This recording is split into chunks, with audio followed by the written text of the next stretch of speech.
Watu wote. Kuna taarifa kubwa kutoka katika ulimwengu wa fedha leo. Masoko ya hisa duniani yameshuka sana baada ya rais wa zamani Trump kutangaza ushuru mpya mkubwa.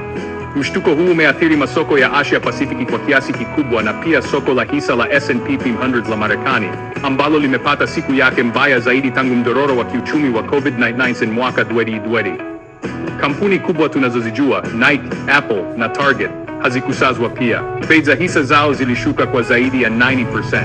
Inasikitisha, sivyo? Sasa, nini maana ya ushuru huu? Trump anapanga kutoza ushuru wa 10% kwa bidhaa zinazoingizwa nchini. Anaamini kwamba hii itaongeza mapato ya serikali na kuchochea ukuaji wa viwanda vya Marekani.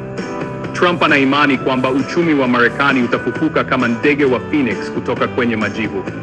Lakini hapa ndipo penye mtihani. Baadhi ya washirika wakubwa wa kibiashara wako kwenye mstari wa mbele.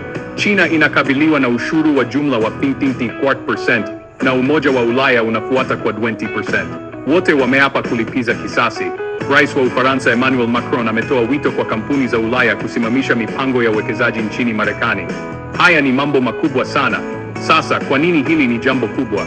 Ushuru huu ni mkubwa zaidi kuwahi kutokea kwa zaidi ya karne moja. Hii inaweza kubadilisha biashara ya kimataifa na uchumi kwa njia ambazo tunaanza kuzielewa. Kwa hiyo, naonaje? Je, ushuru wa Trump utageuka kuwa hasara au utaleta mafanikio anayoyatarajia? Tuandikie maoni yenu hapo chini na msisahau kubonyeza like na subscribe kwa taarifa zaidi kama hizi. Asanteni kwa kutazama.